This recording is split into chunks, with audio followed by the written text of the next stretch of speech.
Aujourd'hui, nous allons terminer cette longue série que nous avons donnée il y a maintenant, je crois, 3 ans, en 2022, que je n'avais pas achevé. J'avais ouvert une parenthèse.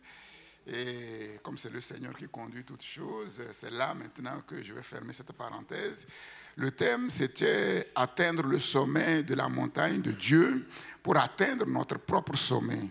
En quelque sorte, atteindre son propre sommet sur la terre, c'est accomplir la destinée pour laquelle Dieu nous a créés, pour laquelle Dieu nous a rachetés. Atteindre le sommet de la montagne de l'Éternel pour atteindre notre propre sommet. Donc, cette série avait été donnée en 2022 et donc il restait de 3 prédications pour terminer, puisque il y avait autre chose à faire, je l'avais mis entre parenthèses.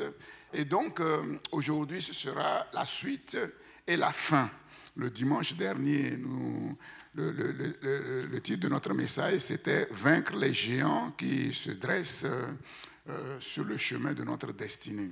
Et ce matin, je vais terminer par une clé précieuse. La clé précieuse qui nous permet d'atteindre notre propre sommet, c'est-à-dire d'accomplir notre destinée sur la terre, ce pourquoi Dieu nous a créés, ce pourquoi nous sommes. Alors, je vous pose cette question. D'après vous, c'est un peu compliqué, hein, mais bon, je pose quand même la question parce qu'il y a des surdoués. À partir du moment où le peuple se réunit, forcément il y a des surdoués parce que ce n'est pas l'Esprit de Dieu, c'est l'Esprit de Dieu qui inspire. Et donc, voilà. D'après vous, c'est quoi cette clé précieuse?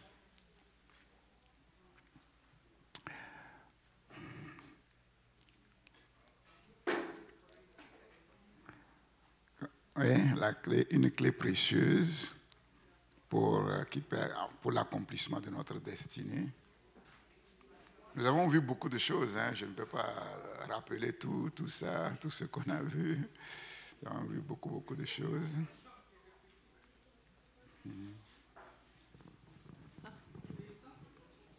C'est la foi? Oh, non. Non. La foi. La vraie foi, quoi. On a déjà parlé, oui, Sœur Francietta qui a levé la main.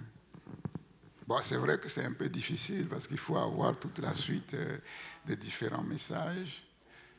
Je voulais juste dire, par rapport à ce qui a été dit la semaine dernière, oui.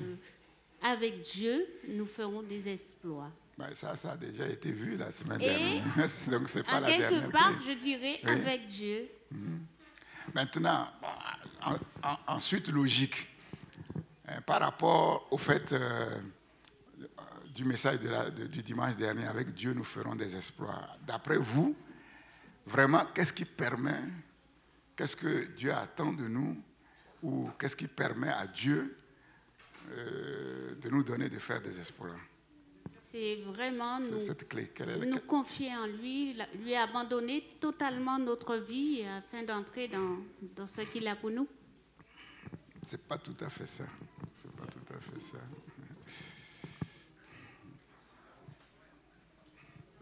Pas tout à fait ça. Oui. Il y a une main qui est levée, il y a serviteur de Dieu. C'est obéissance? Pas vraiment. D'accord. Pas vraiment. Foi et obéissance, c'est lié. Voilà, tu peux donner le micro à serviteur de Dieu, Jean-Louis Lafont. Je pense que le sommet la parole nous dit, soyez mes imitateurs, c'est le sacrifice.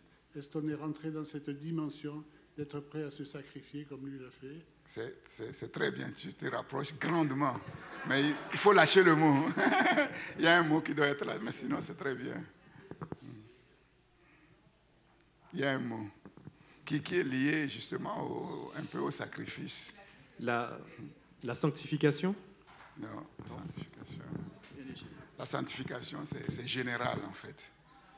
C'est comme la foi, c'est général. Il y a un mot, juste un mot. Ah, c'est pas un mot que je voulais dire. Être au centre de la volonté de Dieu.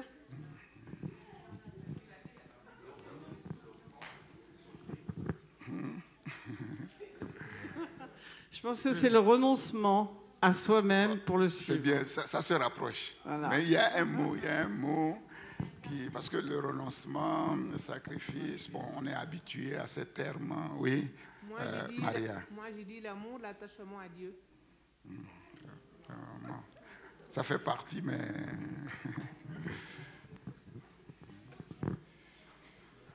Oui, Didier Mbappé. Je sais pas, c'est l'abandon. Oui, vous brûlez, ça se rapproche. Oui, notre sœur. Incarné, pas vraiment. Pas vraiment. C'est comme l'identification. Oui, Ulrich.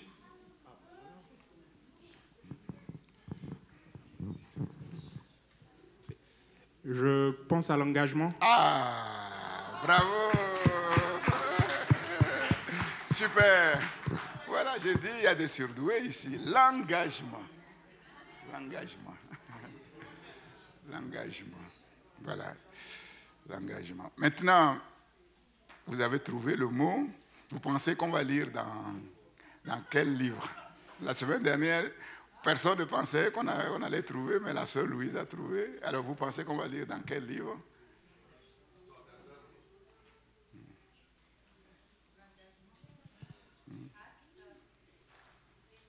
Actes. C'est dans l'Ancien Testament, pour vous aider. Oui.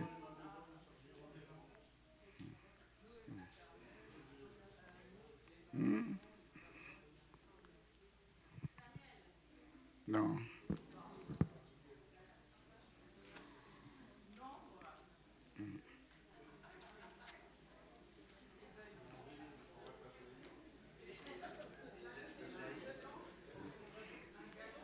Engagement.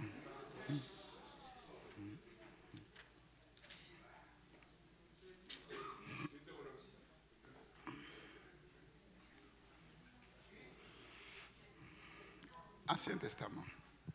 Ancien Testament.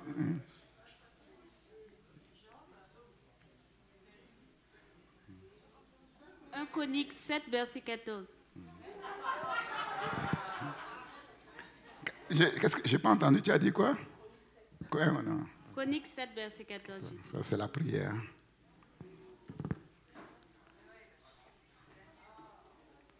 Hein? J'ai entendu quelque chose. Daniel, bravo. Daniel. Daniel chapitre 3. Daniel chapitre 3. Tu vois? Bon, quelqu'un peut venir prêcher à ma place, hein? Par l'Esprit de Dieu. Mais Dieu n'encourage pas la paresse. Daniel chapitre 3. Nous allons lire tout le chapitre. Daniel chapitre 3. Le roi Nebuchadnezzar fit une statue d'or haute de 60 coudées et large de 6 coudées. Il la dressa dans la vallée de Dura, dans la province de Babylone. Le roi Nebuchadnezzar fit convoquer les satrapes, les intendants et les gouverneurs, les conseillers, les trésoriers, les jurisconsultes, les juges et tous les magistrats des provinces, pour qu'ils se rendent à la dédicace de la statue qu'avait élevée le roi Nebuchadnezzar. Alors, les satrapes, les intendants et les gouverneurs, les conseillers, les trésoriers, les jurisconsultes, les juges et tous les magistrats des provinces s'assemblèrent pour la dédicace de la statue qu'avait élevée le roi Nebuchadnezzar. Ils se placèrent devant la statue qu'avait élevée Nebuchadnezzar.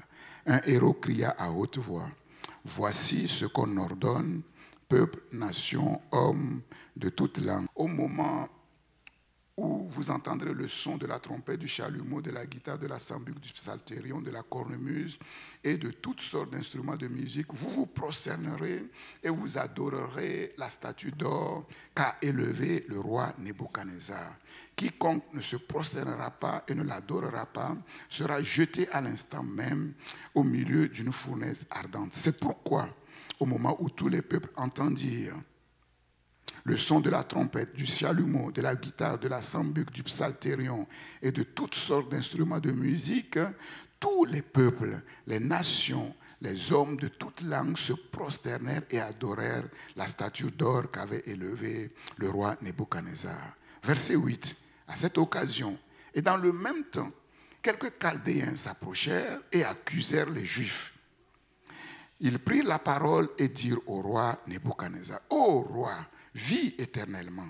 Tu as donné un ordre d'après lequel tous ceux qui entendraient le son de la trompette, du chalumeau, de la guitare, de la sambuc, du psalterion, de la cornemuse et de toutes sortes d'instruments devraient se prosterner et adorer la statue d'or. Et d'après lequel quiconque ne se prosternerait pas et ne l'adorerait pas sera jeté au milieu d'une fournaise ardente. Or, il y a des Juifs à qui tu as remis l'intendance de la province de Babylone, Shadrach, Meshach et Abed-Nego, hommes qui ne tiennent aucun compte de toi, ô roi. Ils ne servent pas tes dieux et ils n'adorent point la statue que tu as élevée. Alors Nebuchadnezzar, irrité et furieux, donna l'ordre qu'on amène Shadrach, Meshach et Abed-Nego. Et ces hommes furent amenés devant le roi. Nebuchadnezzar prit la parole et leur dit, « Est-ce de propos délibérés, Shadrach, Meshach et Abed-Nego, que vous ne servez pas mes dieux et que vous n'adorez pas la statue d'or que j'ai élevée? Maintenant, tenez-vous prêts. Et au moment où vous entendrez le son de la trompette, du chalumeau, de la guitare, de la sambuc, du psalterion, de la cornemuse et de toutes sortes d'instruments, vous vous prosternerez et vous adorerez la statue que j'ai faite. Si vous ne l'adorez pas, vous serez jetés à l'instant même au milieu d'une fournaise ardente. Et quel est le Dieu qui vous délivrera de ma main? Verset 16. Shadrach, Meshach et Abed-Nego répliquèrent au roi Nebuchadnezzar, « Nous n'avons pas besoin de te répondre là-dessus. Voici, notre Dieu que nous servons peut nous délivrer de la fournaise ardente, et il nous délivrera de ta main, ô roi. Sinon, sache, ô roi, que nous ne servirons pas tes dieux et que nous n'adorerons pas la statue d'or que tu as élevée. » Sur quoi Nebuchadnezzar fut rempli de fureur et il changea de visage en tournant ses regards contre Shadrach, Meshach et Abed-Nego. Il reprit la parole et ordonna de chauffer la fournaise 7 fois plus qu'il ne convenait de la chauffer. Puis il commanda à quelques-uns des plus vigoureux des soldats de son armée de lier Shadrach, Meshach et Abed-Nego et de les jeter dans la fournaise ardente. Ces hommes furent liés, vêtus de leurs caleçons, de leurs tuniques, de leurs manteaux et de leurs autres vêtements, et jetés au milieu de la fournaise ardente. Comme l'ordre du roi était sévère et que la fournaise était extraordinairement chauffée, la flamme tua les hommes qui avaient jeté Shadrach, Meshach et Abed-Nego. Et ces 3 hommes, Shadrach, Meshach et Abed-Nego, tombèrent liés au milieu de la fournaise ardente. Vous voyez vous savez que la Bible, la parole de Dieu est très sobre, hein, mais elle répète comme un refrain les noms de Shadrach, Meshach et Abed-Nego pour mettre en valeur l'acte héroïque que ces serviteurs ont accompli de la même manière que les instruments sont répétés alors que c'est long. C'est pour dire que vraiment c'était un temps vraiment solennel. Et vous pouvez vous imaginer l'orchestre qui pouvait jouer, ça devait être formidable, quoi, le meilleur orchestre symphonique de l'époque. Et ces 3 hommes, Shadrach, Meshach et Abed-Nego, tombèrent liés au milieu de la fournaise ardente. Verset 24. Alors le roi Nebuchadnezzar fut effrayé et se leva précipitamment. Il prit la parole et dit à ses conseillers, « N'avons-nous pas jeté au milieu du feu 3 hommes liés ?» Ils répondirent au roi, « Certainement, ô roi. » Il reprit et dit, « Eh bien, je vois 4 hommes sans lien qui marchent au milieu du feu et qui n'ont point de mal. Et la figure du 4e ressemble à celle d'un fils des dieux. » Ensuite, Nebuchadnezzar s'approcha de l'entrée de la fournaise ardente et prenant la parole, il dit, « Shadrach, Meshach et Abed-Nego, serviteurs du Dieu suprême. » Il reconnaît maintenant qu'il a affaire à des serviteurs du Dieu suprême. « Sortez et venez. » Et Shadrach, Meshach et Abed-Nego sortirent du milieu du feu.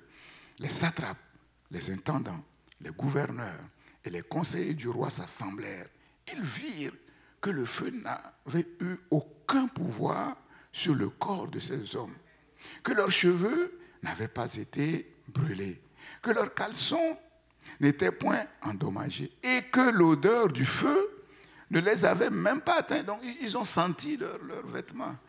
Ils ont vu qu'il n'y avait même pas sur eux l'odeur du feu. Donc, voilà un diagnostic très précis. Et Nebuchadnezzar prit la parole et dit « Béni soit le Dieu de Shadrach, de Meshach et d'Abed-Nego, lequel a envoyé son ange et délivré ses serviteurs qui ont eu confiance en lui et qui ont violé l'ordre du roi et livré leur corps plutôt que de servir et d'adorer aucun autre Dieu que leur Dieu. Voici maintenant l'ordre que je donne. Tout homme à quelque peuple, nation ou langue qu'il appartienne, qui parlera mal du Dieu de Shadrach, de Meshach et d'Abed-Nego sera mis en pièces et sa maison sera réduite en un tas d'immondices parce qu'il n'y a aucun autre Dieu qui puisse délivrer comme lui. Après cela, le roi fit prospérer Shadrach, Meshach, Abed-Nego dans la province de Babylone. Et nous disons Amen à la parole de Dieu. Voici vraiment une histoire extraordinaire. Voilà, qui semblait être une tragédie et qui finalement se révèle être quelque chose d'extraordinaire. Et je me suis dit, peut-être que les problèmes que nous vivons, peut-être que les épreuves qui sont devant nous, parfois les hommes se lèvent pour se moquer de notre Dieu, pour nous persécuter, qui sait, peut-être que ce sont des situations que Dieu permet pour qu'à la fin, le monde reconnaisse que nous sommes serviteurs, servantes du vrai Dieu et qu'il se prosterne devant lui. C'est ça. L'engagement qui fait la différence. L'engagement qui fait la différence. Tout de suite dire que là, on a lu dans l'Ancienne Alliance, l'Ancien Testament, nous sommes dans le Nouveau Testament, la Nouvelle Alliance. Nous avons quand même un privilège par rapport à ceux de l'Ancien Testament. Et quel est ce privilège que nous avons par rapport à ceux de l'Ancien Testament?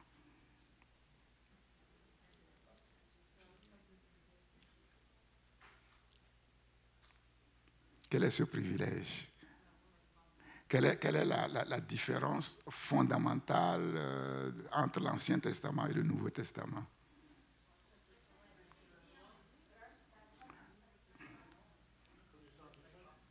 La connaissance du salut, oui, mais c'est ce salut. C'est quoi? Qu'est-ce qui fait ce salut? Qu'est-ce qui concrétise ce salut?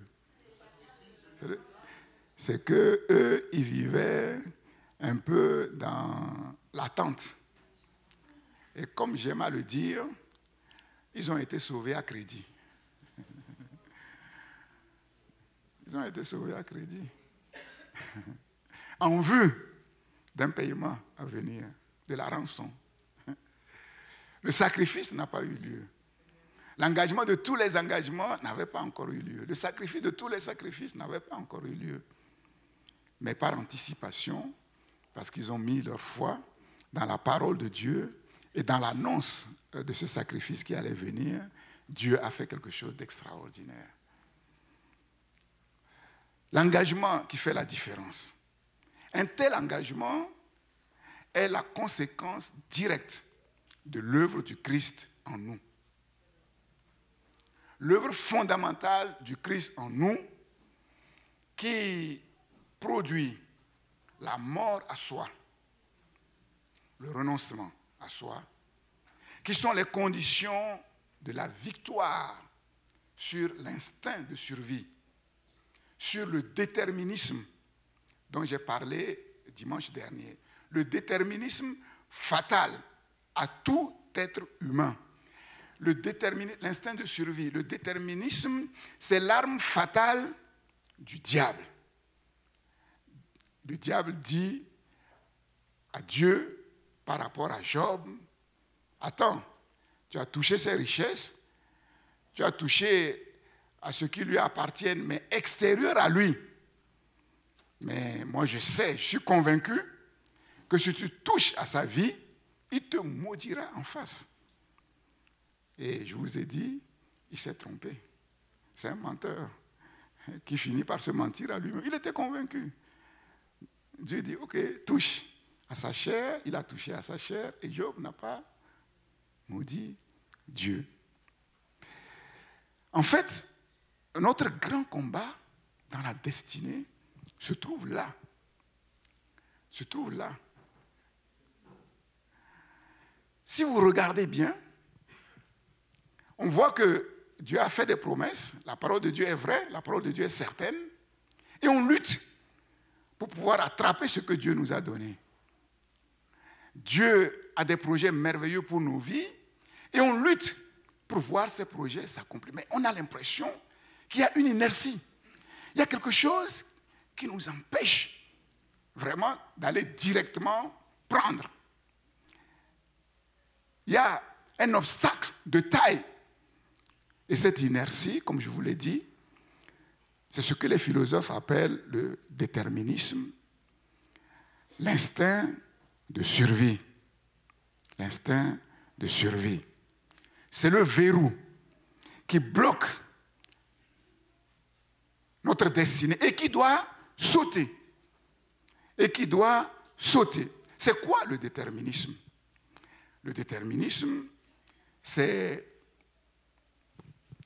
une doctrine philosophique suivant laquelle tous les événements, et en particulier les actions humaines, c'est-à-dire tout ce que nous faisons, sont liés et déterminés par la chaîne des événements antérieurs, conformément aux lois de la nature. Ça veut dire quoi? Ça veut dire quoi? Ça veut dire que dans le temps présent,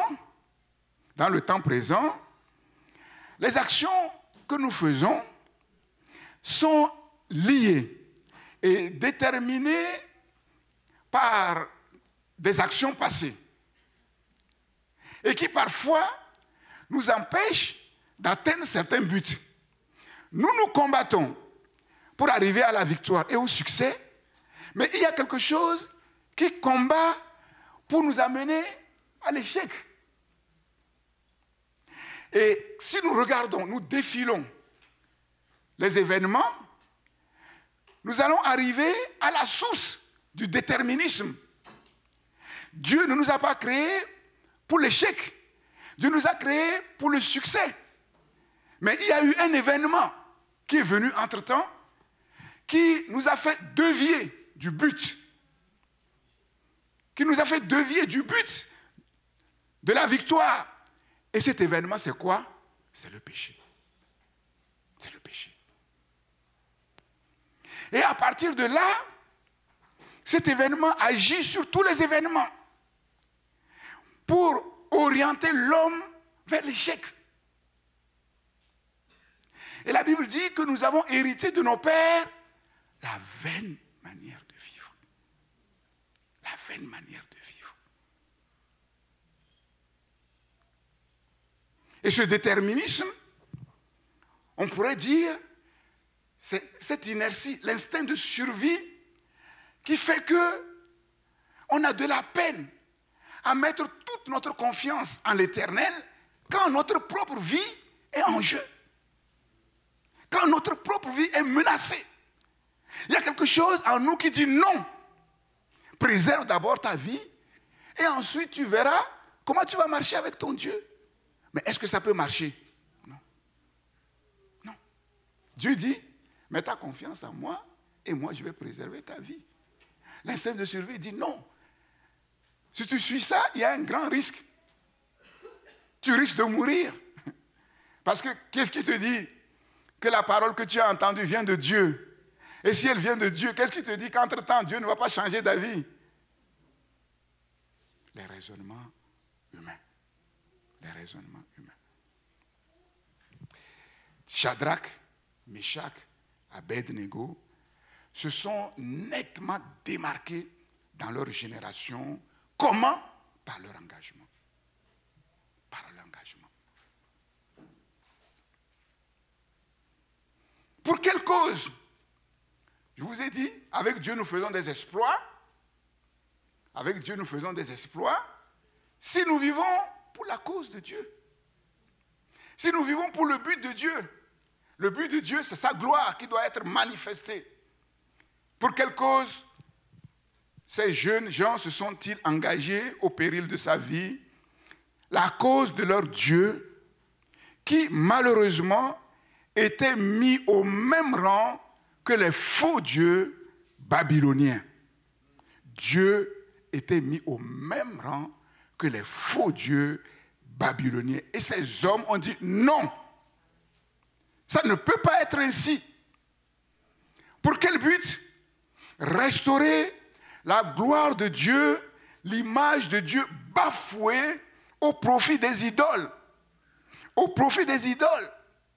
Mais quand nous regardons attentivement, n'est-ce pas le même défi fondamental que nous sommes appelés à relever dans cette génération? Notre monde est rempli d'idoles. La gloire de Dieu est bafouée partout. L'image de Dieu est complètement déformée. Aujourd'hui, les gens adorent tout et n'importe quoi. Vous regardez à la télé, sur les réseaux sociaux, on ne dit plus j'aime, j'adore. Tout et n'importe quoi. Tout et n'importe quoi. Ils sont prêts à tout pour leurs idoles. Comme à Babylone. Comme à Babylone. Nous l'avons vu lors de la cérémonie des JO. Nous l'avons vu concrètement. Le monde était choqué. Le monde était choqué. Il y a l'ex-président qui est maintenant président des États-Unis. Son fils disait, mais il ne se cache plus. C'était au vu et au su de tous. De tous. Cet homme qui s'est démarqué devant les peuples, les nations, en se laissant filmer quasiment nu. Nu. Quasiment nu. Pourquoi? Nous le savons. Shadrach, Meshach, Abed-Nego vont se démarquer nettement à Babylone. Ils ont dit, nous connaissons Dieu. Nous savons qui est Dieu. Nous savons à qui appartient exclusivement l'adoration. Nous ne pouvons pas nous prosterner devant cette statue. Et vous savez que cette statue, c'est aussi l'image des temps de la fin. C'est aussi l'image des temps de la fin. Un roi unique, un gouvernement unique, une même religion, une même adoration, tous les peuples vont être forcés un jour d'adorer un faux Dieu. Et nous savons que ceux qui n'auront pas inscrit le chiffre 666 auront des problèmes, de sérieux problèmes. Et cette image gigantesque, impressionnante, nous parle de ce nouvel ordre mondial à venir. Ils ont dit niet.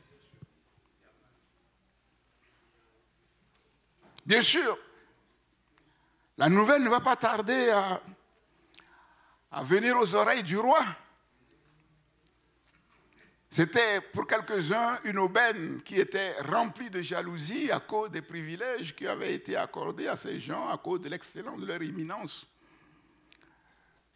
Alors Nebuchadnezzar, ayant eu vent de ce qui s'est passé, la Bible dit au verset 13, irrité et furieux, donna l'ordre qu'on amène Shadrach, Meshach et Abed-Nego. Et ces hommes furent amenés devant le roi.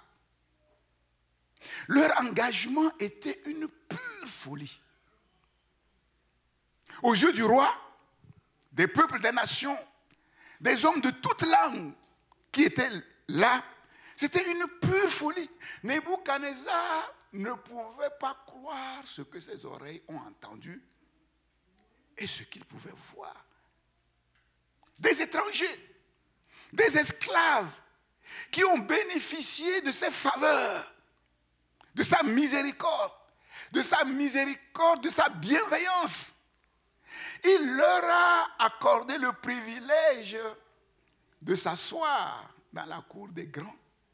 Et leur a donné même l'intendance de la province de Babylone. Ne sont-ils pas reconnaissants de tout ce que j'ai fait? Et c'est eux qui vont venir me honnir devant tous les peuples, devant toutes les nations. Il n'en serait pas ainsi. Ils vont voir ce qu'ils vont voir. Ils ont osé défier celui qui fait trembler tous les peuples. J'aime bien la question du roi. On voit vraiment que quand la Bible dit que ce n'est pas la sagesse de Dieu que les rois gouvernent, c'est vrai. C'est vrai.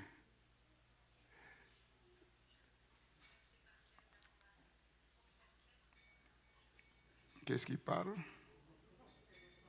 Il n'y a qu'un seul qui parle, qui doit parler en cet instant. Est-ce de propos délibérés? Shadrach, Meshach et Abednego. Non. Quelle sagesse! Il se dit, mais ce n'est pas possible. Certainement qu'ils ont été manipulés. Comment des jeunes comme ça peuvent oser poser des actes de ce genre? Voilà,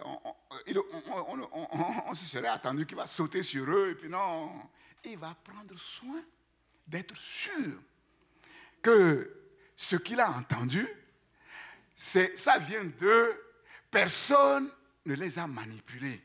Est-ce de manière délibérée, Shadrach, Meshach, Abednego, que vous ne servez pas mes dieux et que vous n'adorez pas la statue que j'ai faite? Et là, nous allons comprendre que, effectivement, il n'y a pas beaucoup sur la terre qui font des exploits avec Dieu. Et même au milieu du peuple de Dieu, il n'y a pas beaucoup qui font des exploits avec Dieu. Pourquoi? Parce que l'engagement qui fait la différence, qui fait des exploits, est durement éprouvé. Est durement éprouvé. Maintenant, tenez-vous prêts. Et au moment où vous entendrez le son de la trompette, du chalumeau, de la guitare, de la sambuc, du psalterion, de la cornemuse et de toutes sortes d'instruments, vous vous prosternerez et vous adorerez la statue que j'ai faite. Si vous ne l'adorez pas, vous serez jetés à l'instant même au milieu d'une fosse ardente. Il aurait dû s'arrêter là. Il va ajouter vraiment une phrase de trop. Une phrase de trop. Et quel est le Dieu qui vous délivrera de ma main? Quel est le Dieu? Donc, vous voyez que l'enjeu est colossal. L'enjeu est colossal.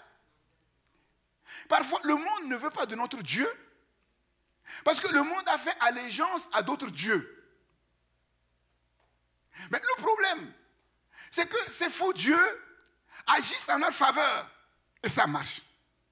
C'est ça le problème. Ces faux dieux agissent en leur faveur et ça marche. Vous voyez?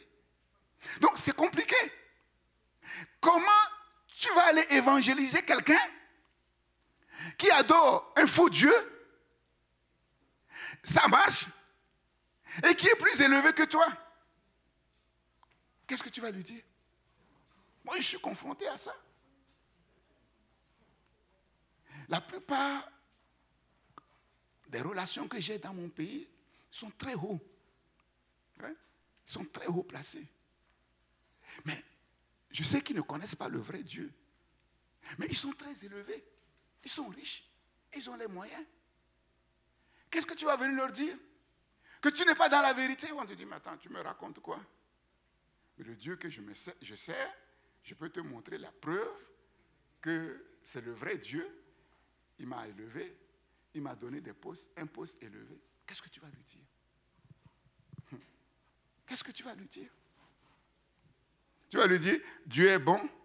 Il va te dire, oui, mais je le sais, Dieu est bon, je le vois dans ma vie. Ce n'est pas besoin que tu me dises, moi je le vois dans ma vie, puisque malheureusement, il y a cette confusion. Tu vas lui dire quoi? Là, c'est le combat des dieux. Là, c'est le combat des dieux. Là, l'enjeu, c'était le combat des dieux. Et on ne peut pas s'amuser dans ces choses-là. On ne peut pas faire semblant dans ces situations-là. Donc, c'était chaud. C'était chaud. Et comme je dis, malheureusement, aujourd'hui, le pentecôtisme, c'est l'amusement. C'est les agitations. C'est le bruit. Mais quand ça chauffe, mais on ne nous voit pas. Sur la place publique, on ne nous voit pas. Mais quand tout devient calme, les prophéties à gauche, à droite, c'est pas normal. C'est pas normal.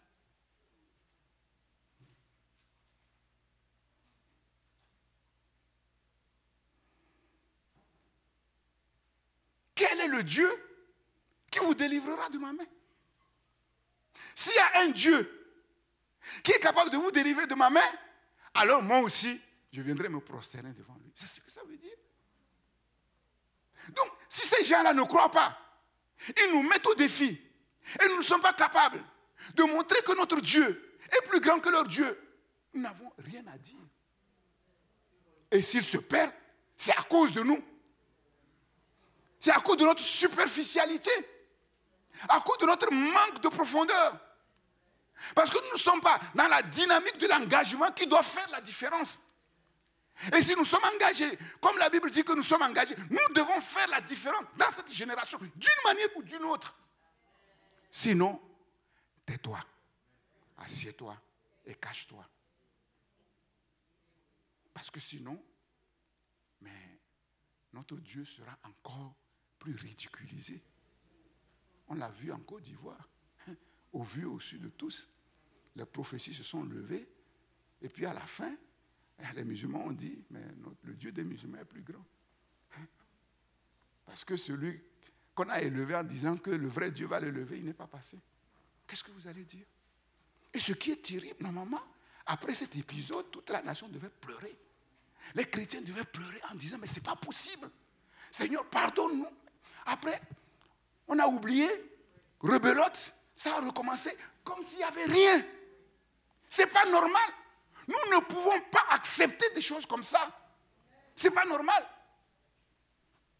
Bon, ce n'est pas seulement la Côte d'Ivoire, c'est parce que c'est un exemple qui est connu, c'est tout. C'est pareil pour toutes les nations.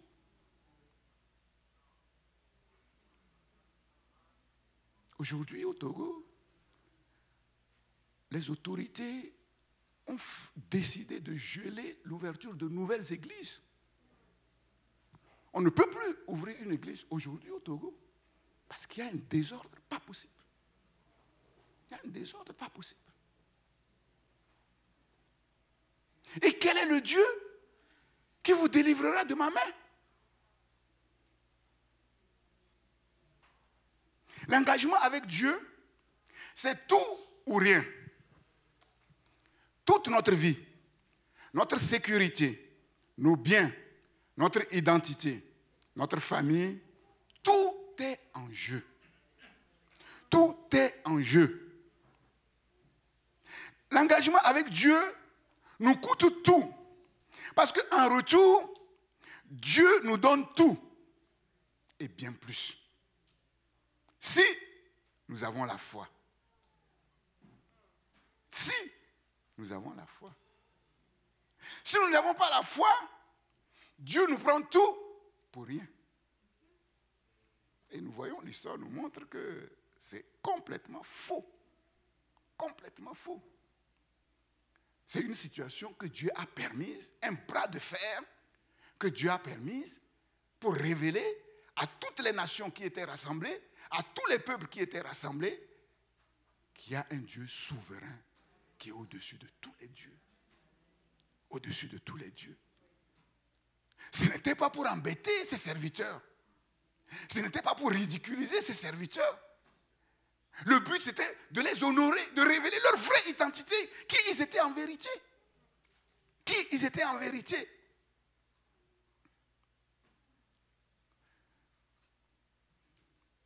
Notre engagement avec Dieu, c'est le terrain sur lequel Dieu vient à notre rencontre. C'est le lieu favorable où Dieu se révèle vraiment. C'est dans l'épreuve que le vrai Dieu se révèle, se dévoile. Pourquoi voulez-vous que Dieu se dérange quand tout va bien? Il n'y a pas de sens. Pourquoi voulez-vous que Dieu se dérange quand tout va bien? C'est dans l'épreuve que la vérité triomphe sur le mensonge, que le bien triomphe sur le mal. La question de Nebuchadnezzar était pleine de bon sens. Si il y a un Dieu supérieur au Dieu que je sers, mais je l'ignore. Mais révélez-le-moi. On peut comprendre dans ce sens négatif, comme on peut comprendre dans ce sens positif. Et nous voyons que finalement, cet homme, on connaît son histoire, était sincère. Puisque nous avons vu la conversion progressive de Nebuchadnezzar. Et on a vu que cet homme, à chaque fois qu'on lui montrait qu'il était dans le faux, il était prêt à s'humilier. Seulement, il était dans l'ignorance. Et beaucoup de nos contemporains vivent dans l'ignorance. Ils nous persécutent parce qu'ils ne savent pas que le Dieu que nous servons, c'est le vrai Dieu dont ils ont eux aussi besoin. Ils pensent que nous aussi, nous apportons un faux Dieu de plus jusqu'à ce que nous leur démontrons que notre Dieu est le seul sauveur. Est le seul sauveur. Est le seul rédempteur. Quel est le Dieu? Quel Dieu? Qui est-il? De quoi est-il capable? Montrez-le-moi. Montrez-le-moi. Et comme je vous ai dit, c'était le combat des dieux. Si l'identité, le contenu que nous mettons derrière le mot Dieu, quand nous disons notre Dieu, vous voyez, je vous ai dit que le mot Dieu, j'ai déjà parlé là-dessus, c'est quoi Dieu? Le mot Dieu ne veut rien dire. C'est un mot générique. C'est comme le roi. C'est comme Pharaon. Mais quel Pharaon? C'est comme président. Mais quel président? Et nous avons vu que Dieu a un nom. Le nom de Dieu, ce n'est pas Dieu. C'est YHWH dont nous avons parlé. C'est ça son nom. C'est ça son nom. Vous voyez, toutes les religions disent Dieu. Les bouddhistes disent Dieu. L'islam dit Dieu. Les charlatans aussi disent Dieu. Les féticheurs aussi, même les sorciers disent Dieu. Tout le monde dit Dieu. Mais quel Dieu? Qui est-il? De quoi est-il capable? Si l'identité, le contenu que nous mettons derrière ce mot Dieu, c'est l'omnipotent, le tout-puissant, l'omniprésent, l'omniscient, le Dieu de vérité, le Dieu fidèle, le Dieu bon, le Dieu souverain, alors, logiquement, nous n'aurions aucune crainte. Nous serons fermes, inébranlables dans notre engagement, comme l'ont été les amis de Daniel. D'ailleurs, dans Daniel 11, verset 32, il est question de la grande tribulation qui va s'abattre sur le monde. Ce sera un temps terrible, tel qu'on n'a jamais vu dans l'histoire. Daniel dit, c'est ceux qui connaîtront leur Dieu, qui tiendront ferme. Qui tiendront ferme. Donc, en fait, notre engagement inconditionnel est logique. Si le Dieu que nous disons être notre Dieu est le vrai Dieu, le Dieu tout-puissant, le Dieu omniscient, omnipotent, omniprésent, souverain, qui est au-dessus de tout, qui contrôle tout, mais c'est normal que nous puissions nous engager de manière inconditionnelle, sans crainte. Sinon, il y a un problème. Et le problème, c'est que Nous avons peur des faux dieux. Oui. Qui allait jeter Shadrach, Meshach, Abednego dans la fournaise ardente? C'est qui? Derrière Nebuchadnezzar, c'est qui? C'est les faux dieux. Et nous savons qu'ils sont assoiffés de sang. Ils sont assoiffés de vie. Le Dieu véritable donne la vie, il ne la prend pas. Les faux dieux prennent la vie et ils ne la donnent pas.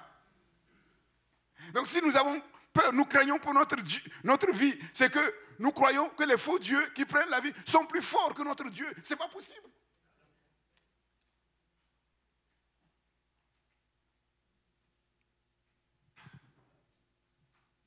Et c'est là qu'on va voir la foi totale de ces jeunes gens. Le calme, la sérénité, la tranquillité de la réponse de Shadrach, Meshach, Abednego sont simplement incroyables, déconcertants. C'est ça l'audace de la foi. L'audace de la foi qui relève le défi, qui fait des exploits avec Dieu, qui révèle Dieu à notre monde. Nous n'avons pas besoin de te répondre là-dessus. Mais en termes un peu, ils envoient balader le roi. C'est quand même terrible. Mais c'est pas Macron, hein? C'est pas Trump, hein? Ce n'est même pas Poutine, c'est Nebuchadnezzar. Nous n'avons même pas besoin, mais pour nous, c'est clair, c'est net. Tu fais ce que tu veux, tu peux sauter en l'air, tu peux...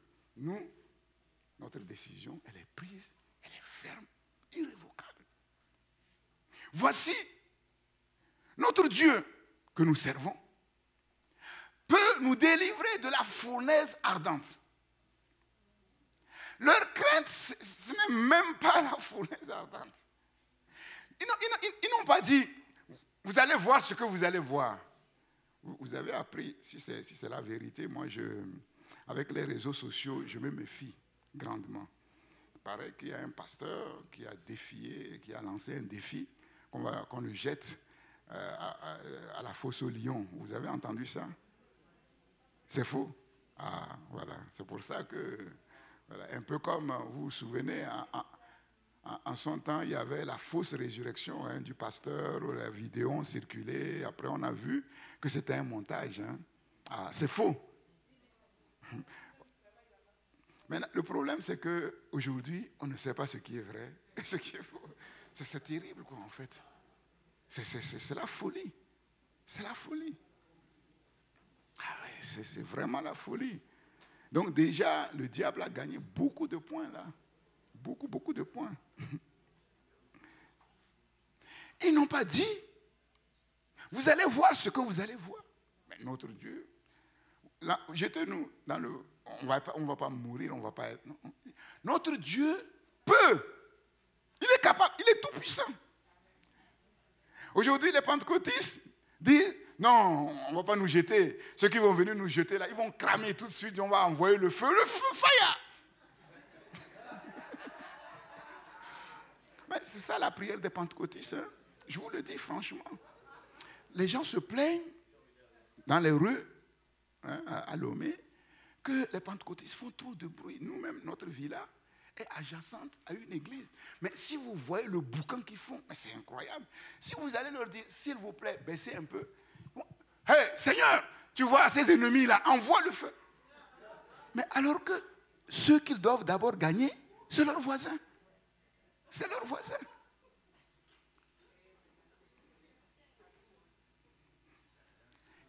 Ils n'ont pas dit, on va être délivré. Il peut nous délivrer. Il peut nous délivrer. Mais nous, notre but, ce n'est pas d'être délivré. La cause pour laquelle nous combattons, ce n'est pas d'être délivré de quoi que ce soit. C'est que la gloire de Dieu soit manifestée. Si la gloire de Dieu va être manifestée en nous délivrant du feu, il n'y a pas de problème. Pas ni pièce problème.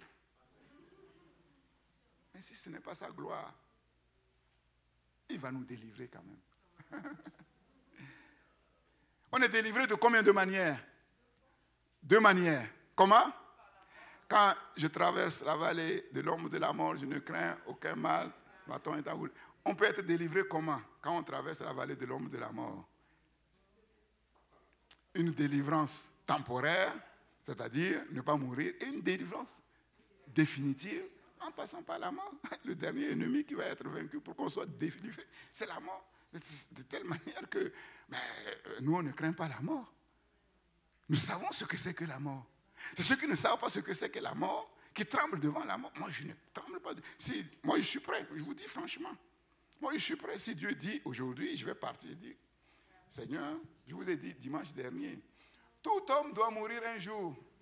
Mais toutes morts n'ont pas la même signification, n'ont pas la même valeur. Puisque je dois mourir un jour, je préfère mourir pour quelque chose qui vaut plus que la vie.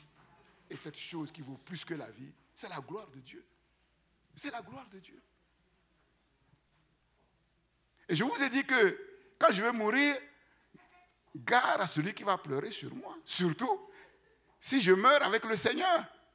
Si je traverse victorieusement la dernière ligne, les anges se lèvent pour m'accueillir, et puis vous faites du cinéma sur la terre en pleurant sur moi. Moi, je vous ai dit, je vais demander la permission à Dieu. Seigneur, s'il te plaît, ressuscite-moi 5 minutes avec un fouet. Je vais vous chicoter. Ceux qui vont pleurer là, je vous chicote bien. Vous pleurez sur moi. Moi, je suis bien là-bas. Vous pleurez. Mais ça n'a pas de sens. Je vous chicote bien. Comme ça, vous allez pleurer pour quelque chose. Et quand vous allez pleurer sur quelque chose, je vais me recoucher tranquillement. On mélange tout. On met les sentiments au-dessus de la vérité. Et Dieu ne peut pas être honoré. Bien sûr. Ça fait mal, mais ce n'est pas parce que ça fait mal qu'on oublie d'honorer Dieu. Ce n'est pas parce que quelque chose fait mal que c'est mauvais. Ce n'est pas parce que quelque chose ne fait pas mal que c'est bon. On peut vivre, mais vivre inutilement sur la terre. Et on gagne quoi? On fait gagner quoi à qui que ce soit? Je ne sais pas pourquoi j'ouvre cette parenthèse. Vous connaissez, je vous ai déjà donné l'histoire de ce pasteur qui était un ami, qui est mort. Et sa femme, qui était une servante de Dieu, qui n'a pas accepté sa mort, qui a prié, il est ressuscité.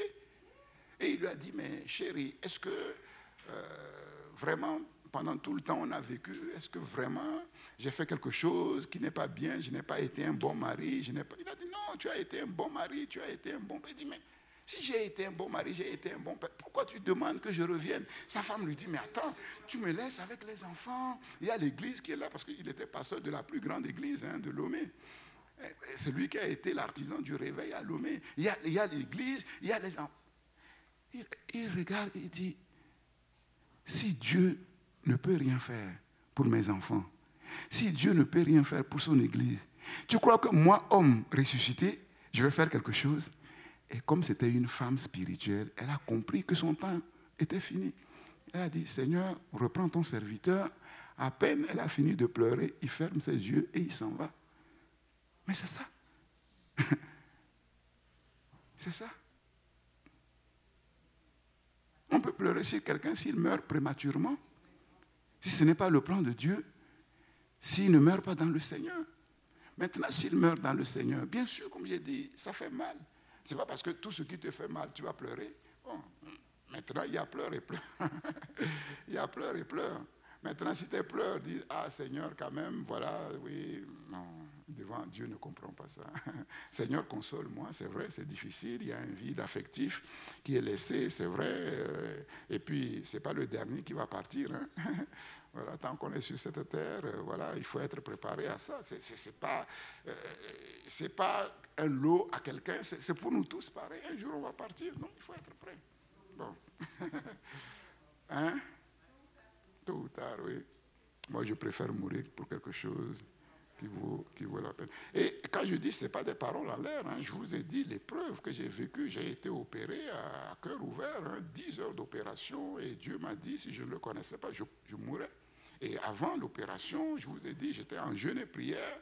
Satan est venu pour me tuer. En fait, on a été programmé dans notre famille pour mourir prématurément. Mon père, ma mère, beaucoup de mes frères et sœurs sont morts prématurément. Et pourquoi? Parce que comme les enfants mouraient, notre maman, je vous ai dit, les faux dieux, parfois, on croit que, parce qu'ils font des choses qui semblent bien, on croit que c'est le Dieu véritable. Elle a été chercher l'aide auprès des féticheurs pour nous protéger. Bon, elle a pensé que c'était Dieu. Et donc, le féticheur a fait quelque chose et ça a marché. Moi, je suis né dans ça. Et ce qu'elle ne savait pas, le faux Dieu, comme je vous ai dit, il donne un peu et il prend l'essentiel. Donc, on a été programmé pour mourir prématurément. Moi, je devais même mourir avant mon grand frère. Et c'est ce qui s'était passé. Et donc, je savais quelque chose de terrible s'était passé ce jour-là. Je savais que si Dieu n'intervenait pas dans l'instant qui venait, j'allais mourir. J'ai vu la mort en face. Alors, c'était l'époque où notre premier fils était né. Il était encore dans le couffin. Et j'ai dit, Seigneur, voilà, tu m'as appelé au ministère. Comme Jérémie a dit, tu m'as saisi et je me suis laissé saisir. Tu savais ce que je poursuivais. Tu savais que j'étais sur le point d'accomplir mon but. Tu m'as arrêté et je me suis soumis. Je me suis laissé arrêter. Maintenant, je viens de rentrer dans le ministère. Le ministère commence. Voilà. Et je me suis marié. Je viens d'avoir le premier fils. Bon, j'ai donné le décor à Dieu. Comme si Dieu ne savait pas ces choses. Mais c'est bien parfois de parler de cœur à cœur avec Dieu, de plaider sa cause. Et j'ai terminé en disant, maintenant, cette mort qui est en face, si ça doit glorifier ton nom, malgré tout ça, je l'accepte. Mais si ça ne doit pas glorifier ton nom, je ne l'accepte pas. Là, pour faire cette prière, il fallait être inspiré par le Saint-Esprit, parce que ce n'est pas l'amusement. Et au même instant, j'entends une voix qui dit, tu ne mourras pas. Voilà les preuves que Dieu, les preuves de ta consécration et de ton engagement que Dieu a envoyé. Maintenant que tu es prêt à tout, même à mourir pour mon nom, dans des conditions où personne ne comprendrait, je t'annonce que non seulement tu ne vas pas mourir, mais je t'annonce le nombre d'années que je t'ai donné sur la terre. Voilà, je connais le nombre d'années que je vais vivre. Je vous ai dit, ce n'est pas la peine de me demander. Voilà. Voilà. Donc vous voyez que par la grâce de Dieu, on rajeunit. Voilà. Donc ce n'est pas la maladie qui va me tuer, c'est le temps de Dieu. Quand le temps de Dieu va arriver, poum, je tombe et puis voilà. Et j'ai dit à Dieu que mon dernier souffle soit pour lui rendre grâce. Voilà, pour dire merci au Seigneur pour ta bonté. Donc, ce n'est pas des histoires. Dieu voulait-il ma mort? Non. Non. Il testait ma foi, éprouvait ma foi. Donc, les amis de Daniel ont dit, nous, mourir dans le feu, ce n'est pas notre problème, ça. Ça c'est pas notre préoccupation. Voilà. Voilà. C'est ça. Être célibataire à vie, ce n'est pas mon problème. Vivre sur la terre sans enfant, ce n'est pas mon problème. Vivre sur la terre comme un pauvre, ce n'est pas mon problème. Mais il faut que tout ça, là, glorifie Dieu. Si c'est pour la gloire de Dieu, moi je dis oui. Oui et amen. Oui et amen. Mais ce qui est sûr, c'est que notre Dieu certainement va nous délivrer de ta main. Ça, sois tranquille. D'une manière ou d'une autre. Il nous délivrera de ta main, soit par la mort ou sans la mort.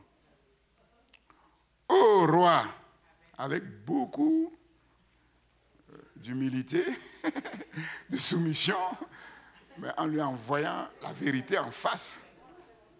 Ô roi, sinon, sache, ô roi, que nous ne servirons pas tes dieux et que nous n'adorerons pas la statue d'or que tu as. Nebuchadnezzar n'a jamais vu ça. Il n'a jamais imaginé un tel affront. Et vous connaissez la suite. Il a ordonné qu'on chauffe la fournaise 7 fois. 7 fois, mais c'est la folie. C'est la folie. Donc, entre parenthèses, s'il vous plaît, ne rechignons pas à nous engager. Voilà. Parce que l'ennemi, il est méchant. Il est méchant. C'est un destructeur. C'est un voleur. Il vient pour égorger sans pitié. Gagner quoi à chauffer la fournaise 7 fois? Gagner quoi? Quand une fois on le jette, il va cramer de la même manière.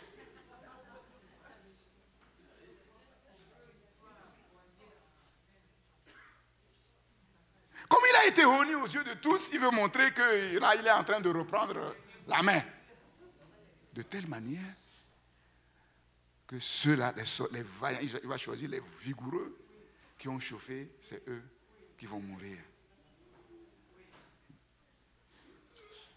Quand notre engagement est à la hauteur, si quelqu'un doit mourir, c'est d'autres qui vont mourir à notre place.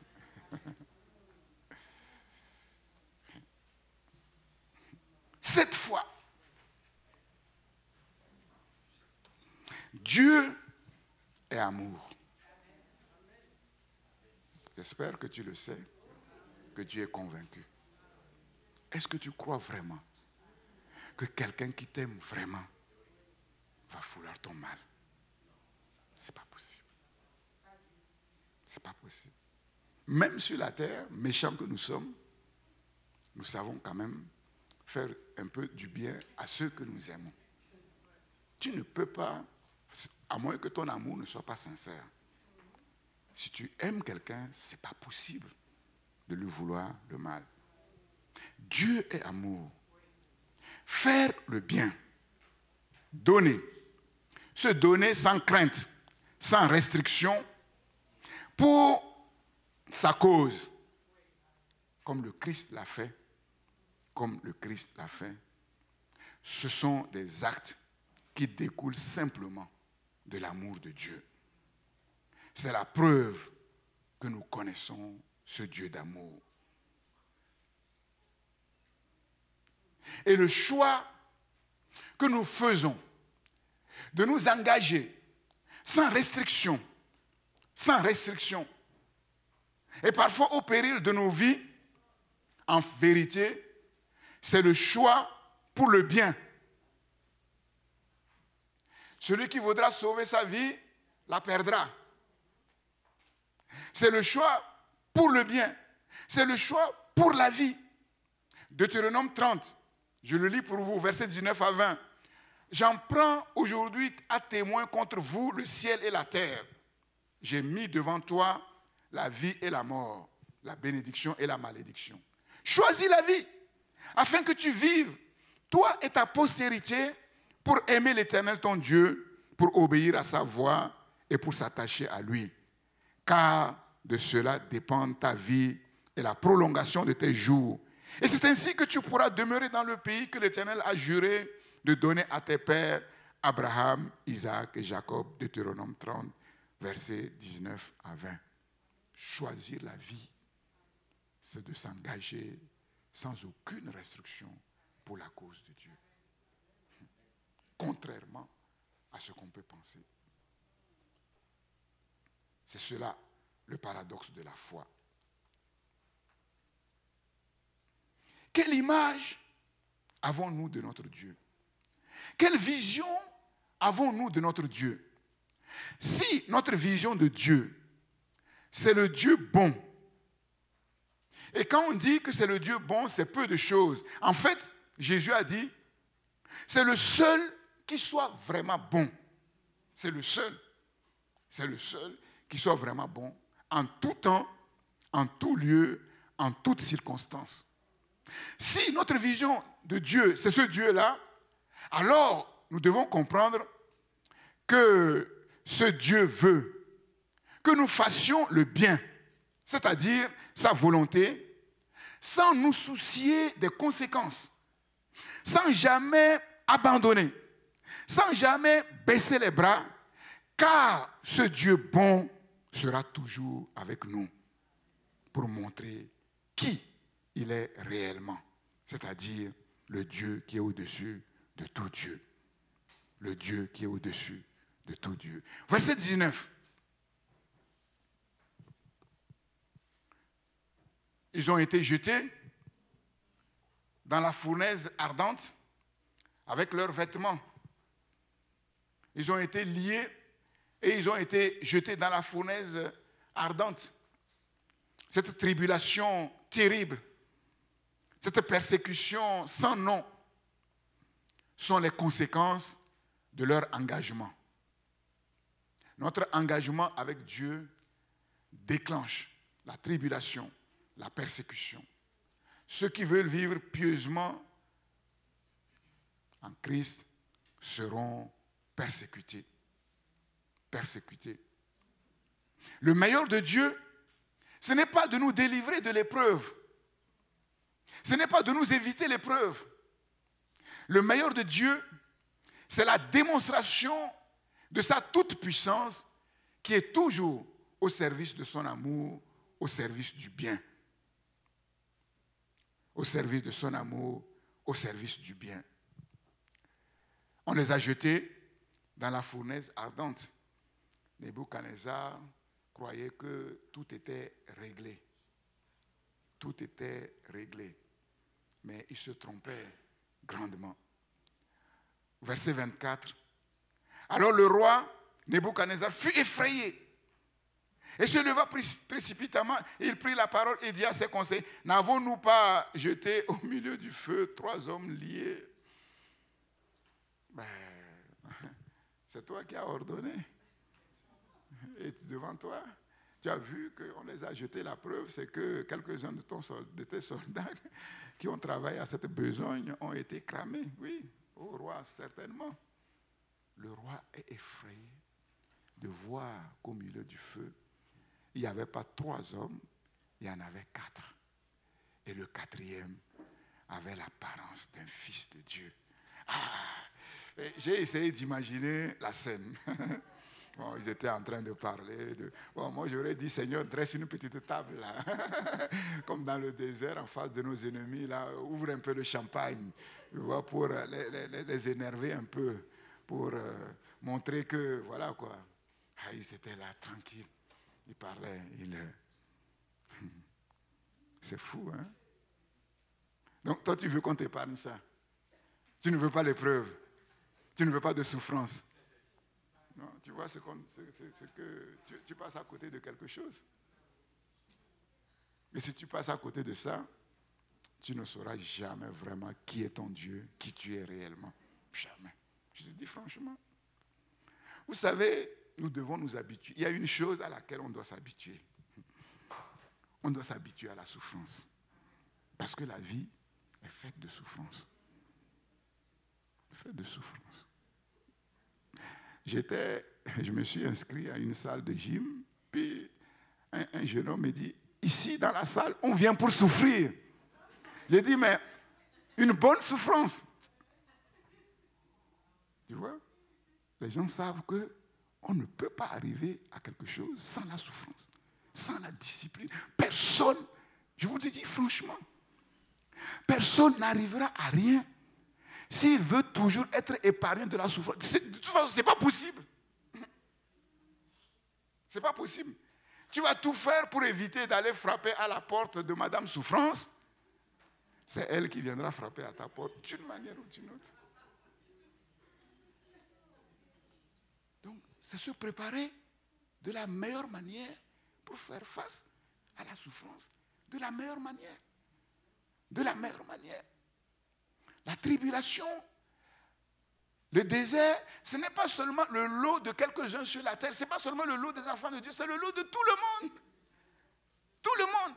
Vous demandez aux grands qui dirigent, ils vont vous dire clairement que si vous saviez le désert que j'ai traversé, personne ne voudrait être à ma place. Nous, on voit quand ils arrivent en haut, au sommet de la montagne, on croit que tout est facile, mais c'est faux. Même quand ils sont au sommet de la montagne, ils sont encore dans les tribulations. Ils sont encore dans les tribulations. Si vous avez peur de vous engager de manière inconditionnelle, parce que, comme certains le disent, et j'ai entendu un jour quelqu'un qui dit, on dirait que Dieu traite durement ses amis, plus durement ses amis. Quand on parle de Job, on croit, non, ce n'est pas que Dieu traite plus durement ses amis. Non. Dieu est en train de les former de la meilleure des manières pour faire face à tout, pour être tranquille, pour que leur vie soit comme un fleuve, un long fleuve tranquille, comme la vie d'Abraham, comme la vie de ceux qui ont servi Dieu. Les débuts ont toujours été difficiles, mais la fin a toujours été magnifique. Magnifique. Le meilleur de Dieu, ce n'est pas de nous éviter l'épreuve. Ce n'est pas du tout de nous éviter l'épreuve. Le meilleur de Dieu, c'est de révéler qui Dieu est en vérité. Donc, Nebuchadnezzar va ordonner qu'ils sortent du feu. On va les examiner. Est-ce que ce n'est pas des fantômes? Est-ce qu'ils n'ont pas cramé et puis nos dieux ont suscité? Non, ce n'est pas des fantômes. Il va changer sa veste. Votre Dieu, je reconnais, est au-dessus de tous les dieux. Le meilleur de Dieu, c'est de révéler qui il est en vérité. Le souverain. Le meilleur de Dieu, c'est de révéler qui ses serviteurs sont en vérité. Ce qu'on appelle serviteurs de Dieu, ça veut dire quoi? Qui ils sont en vérité? Si quelqu'un me sert, dit Jésus, qui me suive, celui qui me sert, le Père l'honorera. C'est quoi? C'est qui? Les vrais serviteurs de Dieu, les vrais servants de l'Éternel, c'est qui ils sont en vérité? Ici, on voit clairement que les serviteurs et les servantes de Dieu sont des intouchables. Ne touchez pas à mes joints. Ce sont des intouchables. Les rois n'ont aucune prise sur eux. Les grands de ce monde n'ont aucune prise sur eux. Le feu n'a aucune prise sur eux. Les grandes eaux n'ont aucune prise sur eux. Les souffrants, en vérité, n'ont aucune prise sur eux.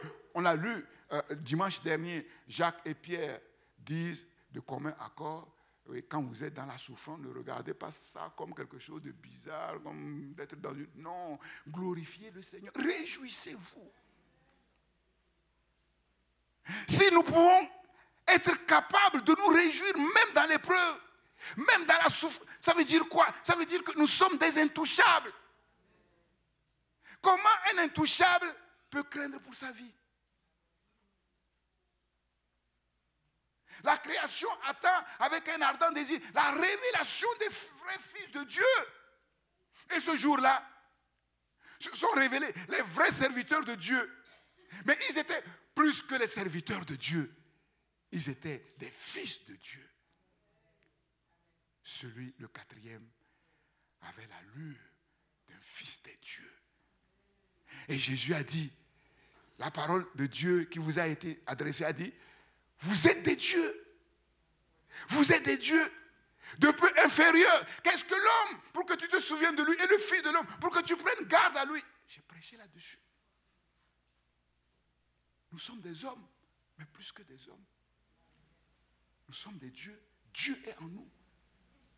Dieu est en nous. De même que la condition, ce que Dieu est réellement aujourd'hui, le monde ne voit pas que Jésus règne. Ce n'est pas parce que le monde ne voit pas que Jésus règne, que Jésus ne règne pas. Nous savons que c'est Jésus qui règne. Il les laisse faire leur théâtre. Dieu a laissé Nebuchadnezzar faire son théâtre.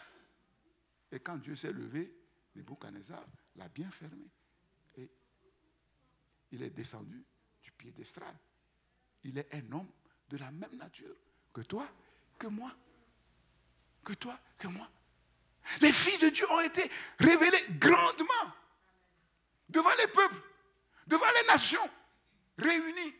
Dieu a démontré qui il est en vérité et qui sont en vérité ses serviteurs, ceux qui le servent, ceux qui prennent des engagements sans craindre pour leur vie, sans craindre les hommes, sans craindre les faux dieux, qui y sont en vérité. Dieu est glorifié, reconnu comme tel, élevé. L'ennemi est abaissé, honni. Les serviteurs de l'Éternel ce jour-là ont été honorés, élevés. Nous ne connaîtrons pas qui nous sommes en vérité si notre engagement n'est pas à la hauteur des attentes de Dieu, à la hauteur des projets de Dieu. Le problème aujourd'hui, ce n'est pas que Dieu ne fait pas des miracles, ce n'est pas que Dieu ne fait pas des prodiges, Mais le problème, c'est que l'engagement des chrétiens d'aujourd'hui, pour la plupart, n'est pas à la hauteur. Les chrétiens aujourd'hui ne vivent pas pour une cause qui les dépasse infiniment. Ils n'ont pas de Dieu une vision qui dépasse infiniment leur vie, leur capacité. Par conséquent, Dieu ne peut pas faire infiniment au-delà de tout ce qu'il peut vous demander ou penser, parce que Dieu est limité. Verset 30, le roi les fit prospérer. C'est fou. Ne nous trompons pas, hein? C'est pour ça qu'on a besoin d'être conduit par l'Esprit. Nous prions pour la grâce surabondante, la providence exceptionnelle, la provision exponentielle. Comment elle va venir, Dieu seul le sait. Dieu seul le sait. Nous, on peut se focaliser sur les sociétés. Bien sûr, Dieu peut bénir par les sociétés. Nous, on peut se focaliser sur ceci ou cela. Mais pour Daniel, pour les amis de Daniel, la prospérité était cachée dans leur épreuve. L'épreuve, c'était leur provision. L'épreuve, c'était leur provision. La prospérité était cachée dans l'épreuve. C'est pour ça que les apôtres nous disent, ne nous méprenons pas. Ne regardons pas l'épreuve comme quelque chose de terrible, de mauvais. Dans l'épreuve se cache notre prospérité, se cache notre vie. Et l'apôtre dit, mais si nous ne comprenons pas les choses comme ça veut dire qu'il y a un problème. Nous avons un problème. Le problème que nous avons, c'est que nous ne sommes pas dans la sagesse de Dieu. Nous comprenons les choses à notre manière, à la manière du monde, mais pas à la manière de Dieu. Les voies de Dieu ne sont pas nos voies, les pensées de Dieu ne sont pas nos pensées, mais pas à la manière de Dieu. Et je vous ai dit, c'est pour ça qu'il faut apprendre à rire un bon coup quand ça ne va pas. Quand une mauvaise nouvelle arrive, s'habituer à rire un bon coup. Pourquoi? Parce que Dieu dit que notre vie, notre provision se trouve cachée dans l'épreuve. Se trouve cachée dans l'épreuve. Comment, en ces jours-là, ces jeunes gens auraient-ils pu être révélés s'il n'y avait pas cette épreuve? Comment? Bien sûr, ils avaient un comportement irréprochable, mais ce n'était pas suffisant. On voyait bien qu'ils n'étaient pas comme les autres, mais ce n'était pas suffisant. Je vous dis, il y a des hommes sur la terre qui ont une moralité plus irréprochable que des chrétiens. Ah oui, il y a des gens sur la terre qui ne connaissent pas Dieu, mais qui sont intègres. Dans les évangiles, il y en a plein. Ceux que Jésus a honorés dans leur foi, ce n'est pas les Israélites, hein? C'est le centurion, Corneille. C'est ça. Le roi les fit prospérer. Et la prospérité fut la conséquence directe de la victoire dans l'épreuve. C'est dans l'épreuve que se cache notre prospérité. L'épreuve, c'est notre provision. Et c'est là où nous pouvons faire vraiment la différence. Voilà des gens ordinaires, vivant de manière ordinaire, dans des moments ordinaires. Mais tout d'un coup, les voilà au sommet de la montagne. Tous les projecteurs du monde étaient braqués sur eux. Et tout d'un coup, ils sont à la une de tous les journaux, de tous les médias. Et quel est leur secret? Quel a été leur secret? Une foi totale qui a produit un engagement total en leur Dieu. Tous les héros de Dieu dans la Bible ont un point commun. Ils ont connu des temps de lutte, de combat. Ils ont traversé le désert, les fournaises ardentes, le feu de grandes eaux.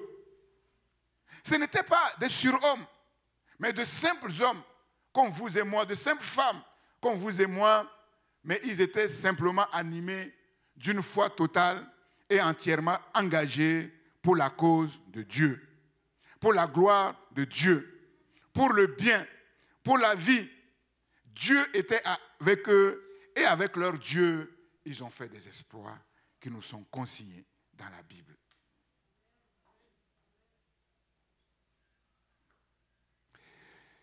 L'engagement comme la foi commence dans les petites choses.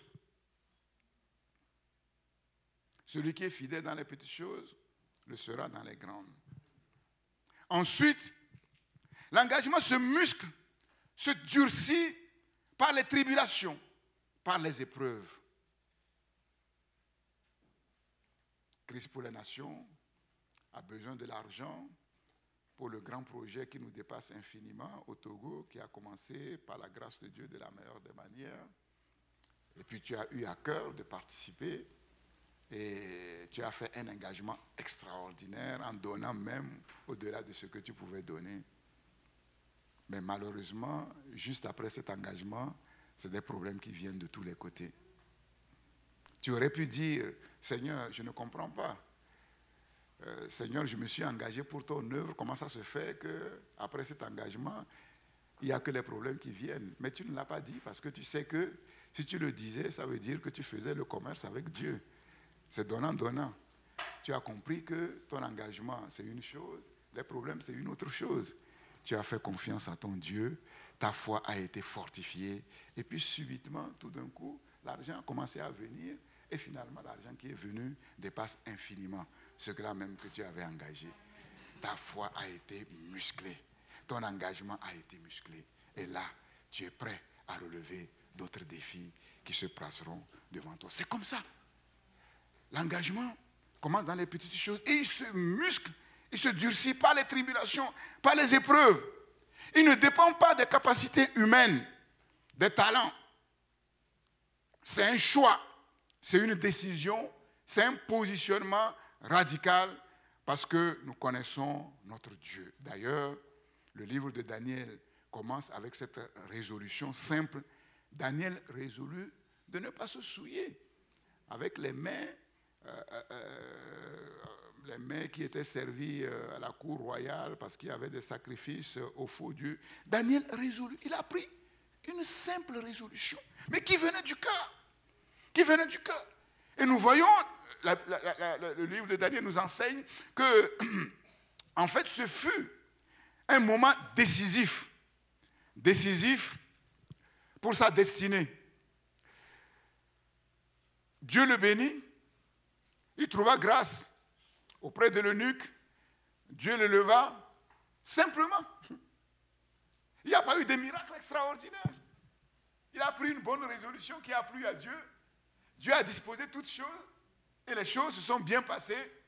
Dieu l'a élevé, Dieu les a élevés. C'est simple, mais c'est puissant, très puissant. Parce que Dieu a approuvé sa résolution. Ce fut la fondation de sa destinée en vue plus tard d'un engagement plus grand. L'engagement doit être pris avant la guerre et avant le combat. N'attends pas que l'épreuve arrive pour que tu prennes la résolution. C'est trop tard. C'est trop tard. La question doit être bien réfléchie, bien réglée avant les hostilités. Si quelqu'un veut bâtir une tour, il s'assoit d'abord pour examiner, calculer la dépense. Il n'est jamais trop tard pour s'engager. Jamais trop jeune pour s'engager. Jamais trop vieux pour s'engager. Ça ne dépend pas de notre condition physique. Quelqu'un a écrit, je vais terminer là-dessus, la plupart des gens peuvent jeter un regard sur les années passées et identifier un moment, j'ajoute précis, où leurs vies ont changé de manière significative. De manière significative. Ceux qui n'ont pas tourné en rond toute leur vie dans les mêmes choses se retrouvent là-dedans. Il y a un jour où quelque chose s'est passé. Une décision a été prise. Il y a eu un déclic.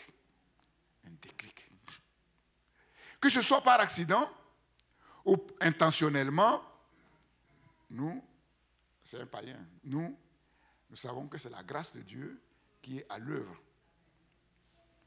C'est durant ces moments qu'à cause de notre bonne volonté, nous sommes forcés à nous réévaluer et à examiner les conditions dans lesquelles nous vivons, pour nous rendre compte que si nous continuons comme ça, ce n'est pas bon.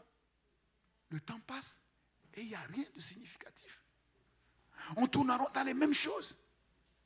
On s'assoit, on dit non. Nous ne pouvons pas fermer les yeux. Je ne peux pas jouer à la politique de l'autruche, faire comme si je ne vois pas. Mais le temps passe.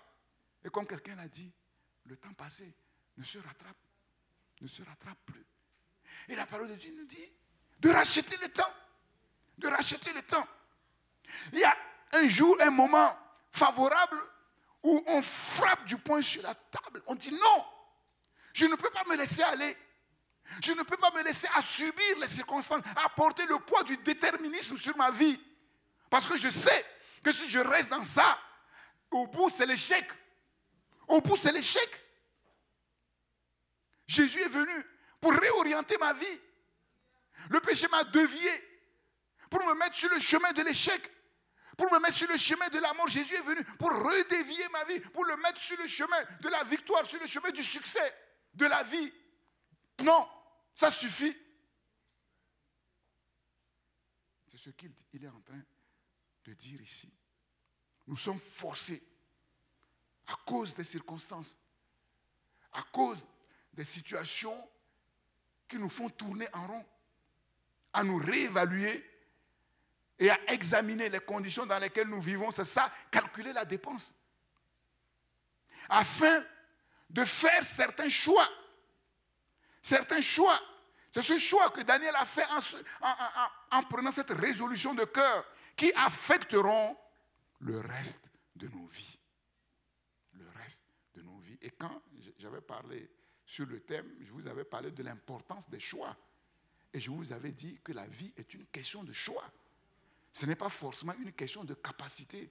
Ce n'est pas forcément une question de... C'est une question de choix.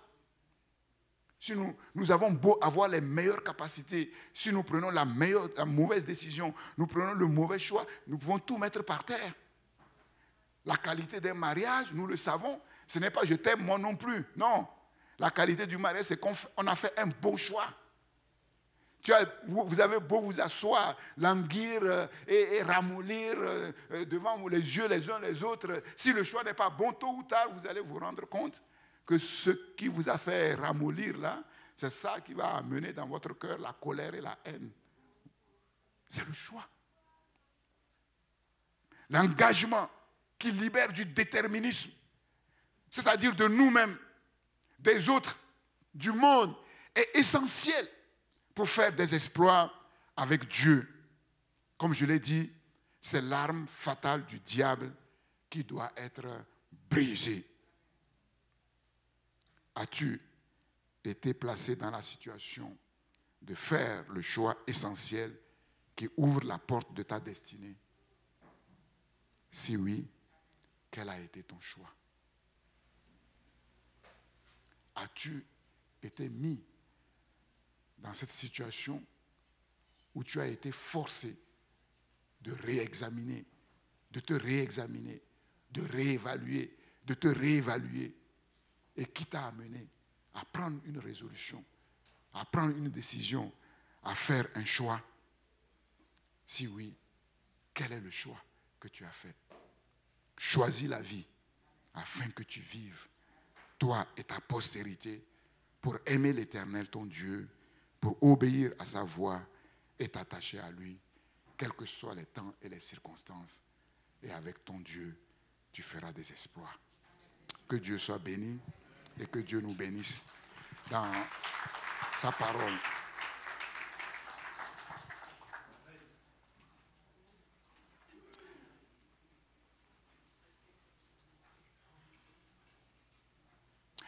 Nous allons demander à Dieu vraiment d'agir de telle manière que les vrais fils de Dieu, les vrais serviteurs de Dieu, dans cette génération très difficile, dans ces temps très difficiles, soient révélés. Comme ce fut le cas de Daniel, de Shadrach, de Meshach et d'Abed-Nego en ce temps tout aussi difficile en Babylone.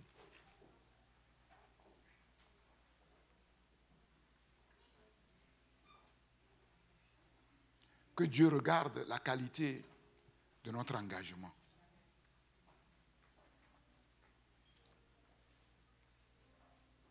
Normalement, l'engagement, c'est dès le début de notre marche avec Dieu. Le baptême n'est-il pas un engagement? L'engagement d'une bonne conscience envers Dieu, c'est-à-dire l'engagement de faire la volonté de Dieu, parfaite, exceptionnelle, qui glorifie Dieu.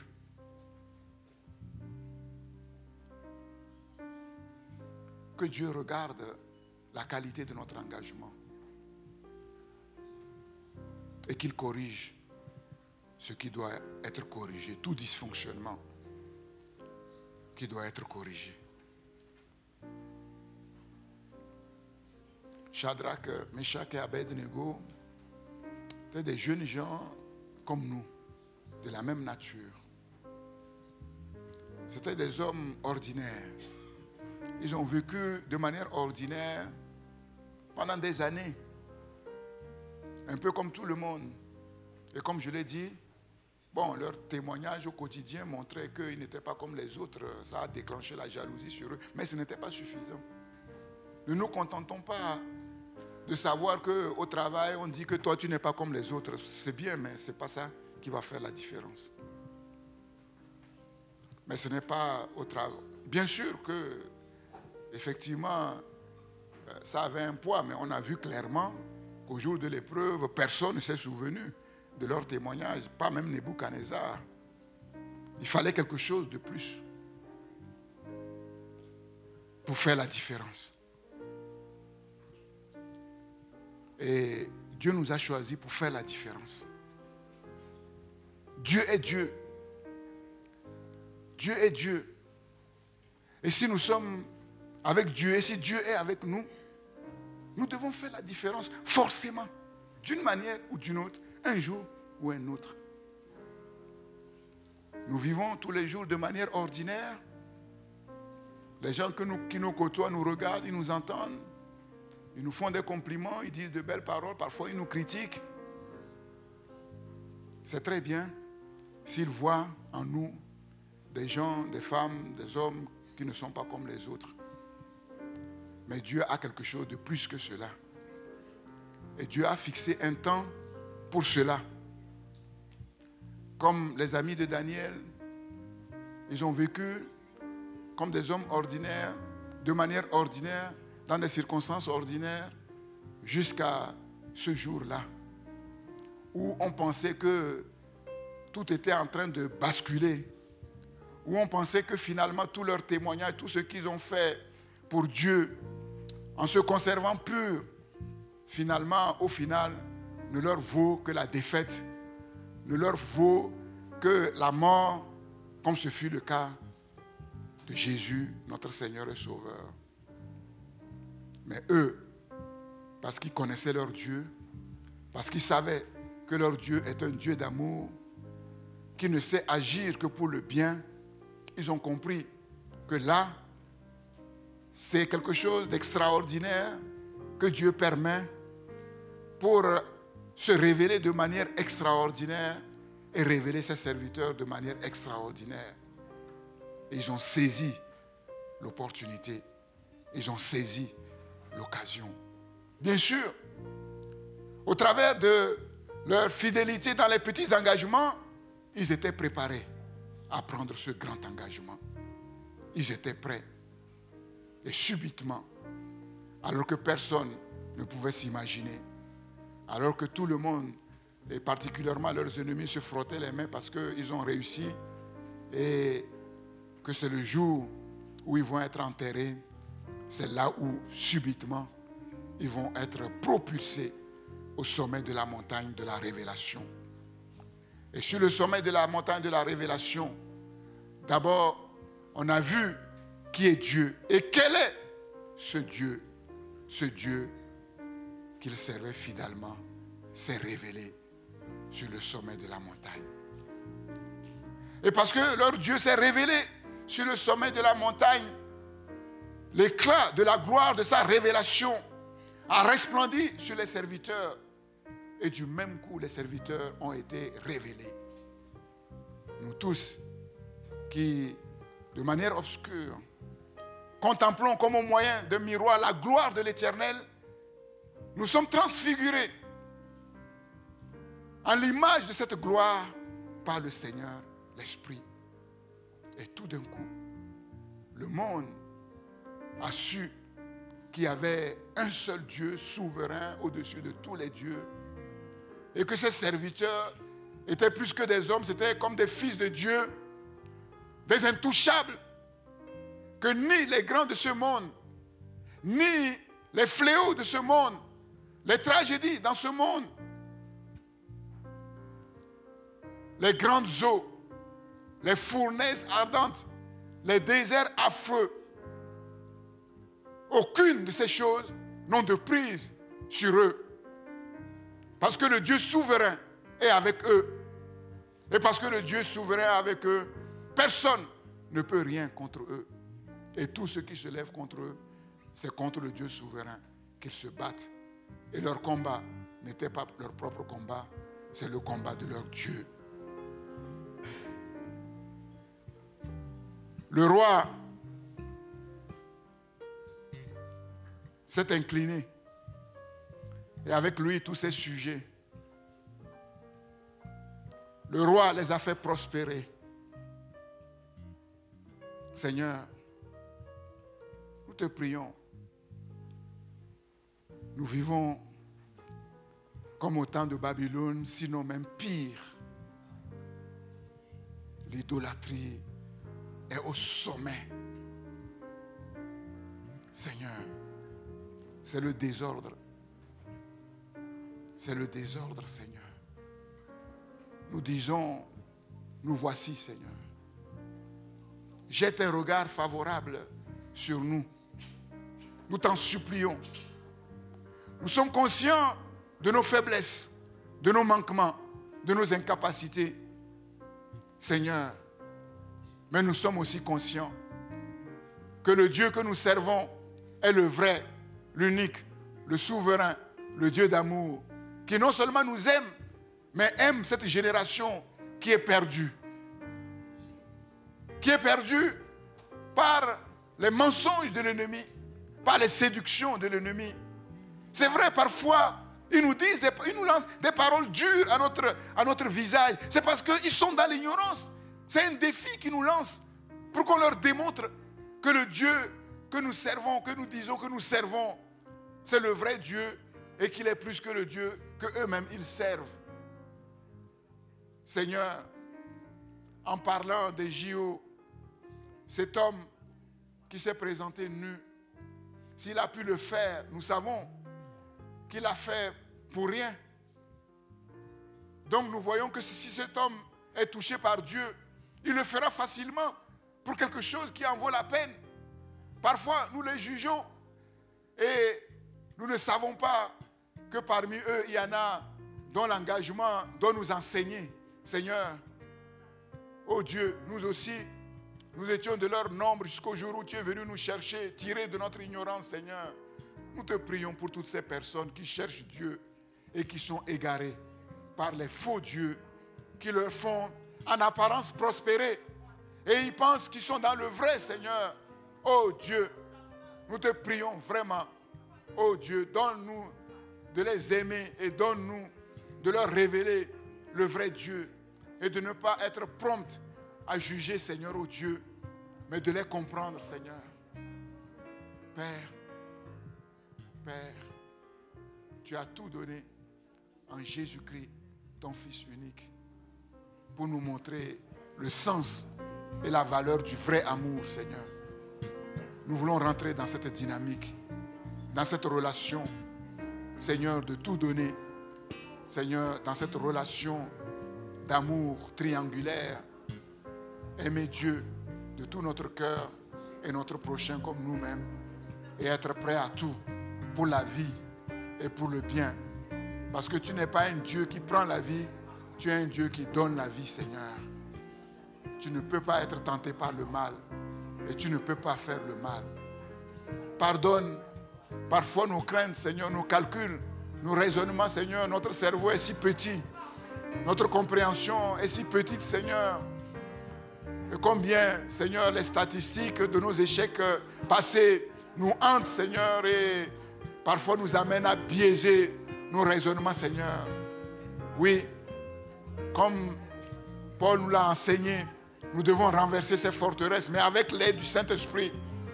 Toutes ces hauteurs qui se lèvent dans nos cœurs contre la connaissance du vrai Dieu, nous devons les renverser avec l'aide du Saint-Esprit. Dieu de gloire, oui, corrige par ton esprit au moyen de ta parole tout dysfonctionnement concernant l'engagement que tu attends de nous, l'engagement qui est à la hauteur de tes attentes, l'engagement qui est à la hauteur de tes projets, les projets merveilleux que tu as formés dans ton cœur pour nos vies, pour nous donner un avenir et une espérance, non pas pour notre malheur, mais pour notre paix, pour notre bonheur, Seigneur. Que nous puissions, par ton esprit, nous inscrire dans cet engagement, Seigneur. Ô Dieu de gloire, merci pour ta parole. Merci pour l'œuvre de ta parole, Seigneur. Merci. Le seul moyen d'être libéré dans la crainte, Seigneur, ô Dieu, c'est vraiment, oui, de tout miser, Seigneur, sur toi, ô Dieu, pour être libéré des hommes, des circonstances, des temps, du diable, des démons et de leurs manœuvres, Seigneur. Dieu de gloire, merci. Oui, je crois vraiment que ta parole est en train d'agir avec profondeur dans nos cœurs, dans nos vies, Seigneur, et qu'elle va porter beaucoup de fruits. Déjà, elle porte beaucoup de fruits, Seigneur. Avec le peu de moyens aujourd'hui que nous avons, Seigneur, tu nous donnes de faire un peu de bien, Seigneur, dans les nations, et les gens te sont reconnaissants, Seigneur, ô Dieu. Tu ne méprises pas les faibles commencements, Seigneur, et que ces nuages comme la peau d'une... la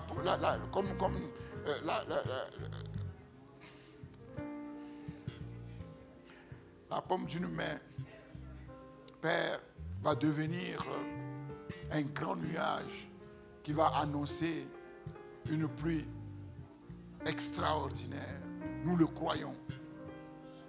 Nous le croyons, Seigneur. Un nuage comme la paume d'une main qui devient une pluie incroyable. Nous t'en supplions. Nous t'en supplions, Seigneur. Viens à nous, Seigneur.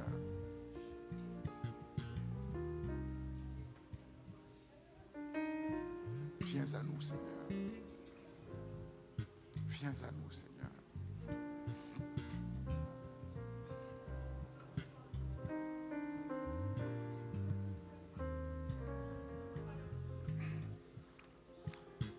Si une ou deux personnes, quelques personnes ont à cœur de lever leur voix,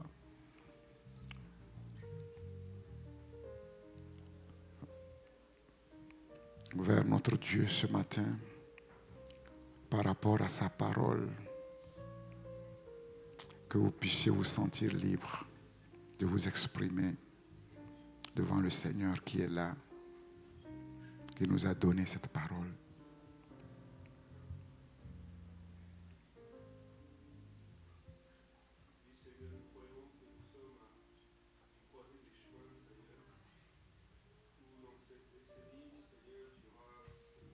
Seigneur.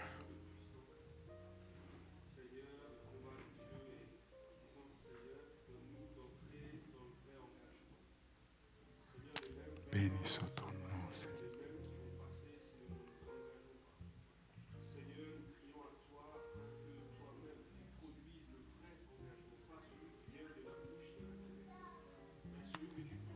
Seigneur. Seigneur Saint-Esprit. Enseigne-nous, Seigneur. Enseigne-nous, Jésus. Rira bambara sakai,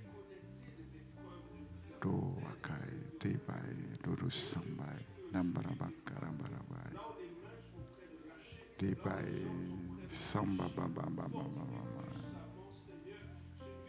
Ta lumière, la lumière de ton inspiration, de ta révélation, Seigneur. Dodo Bae. Jésus. So Wakai, Danda, Dodo Simbaraba, Kenda Karabaraba, Dambarabaki, Roa et Didias. Seigneur Dieu,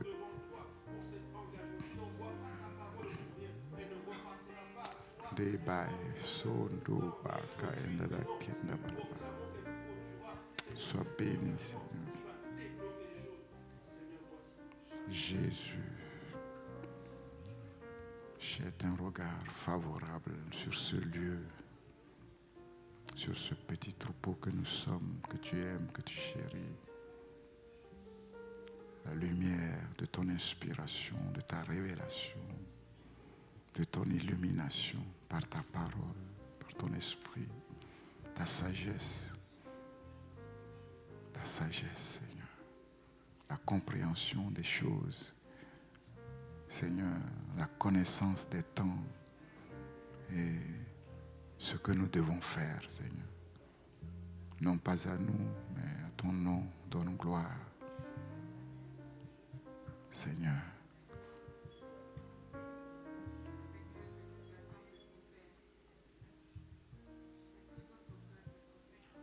Sobae de Kabarasambarabaka.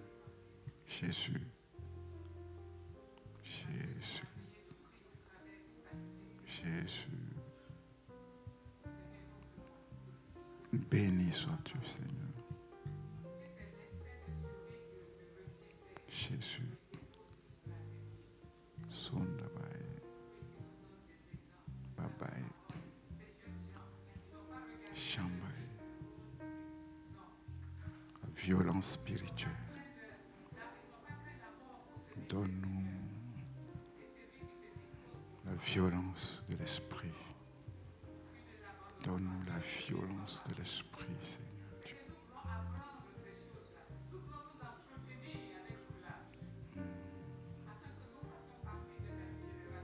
Seigneur Dieu.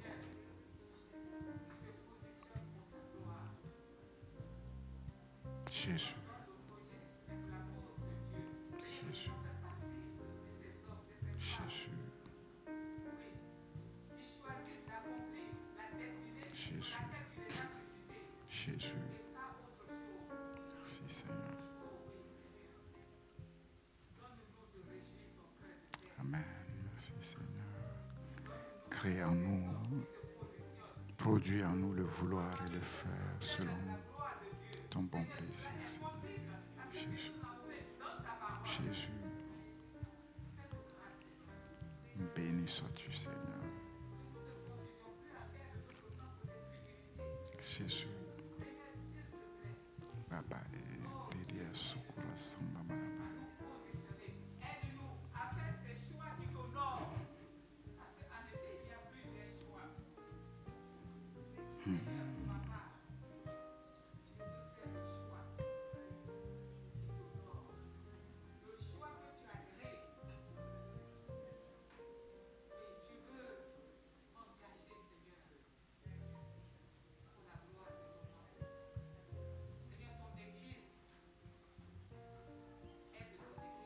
Béni soit ton nom, Seigneur.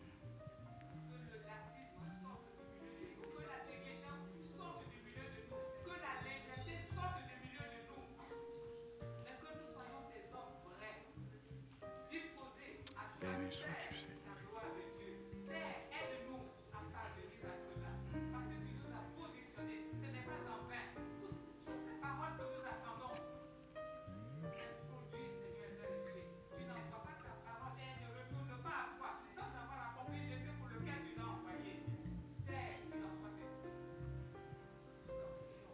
Béni sois-tu, Seigneur.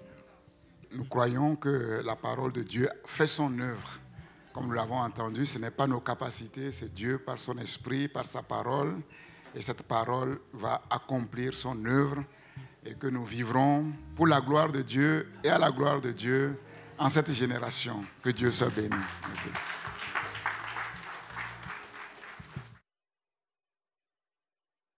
Notre culte en ligne est maintenant terminé. Merci à tous de nous avoir suivis. Vous pouvez nous suivre sur christpourlesnations.com. Nous vous souhaitons une excellente semaine. À dimanche prochain.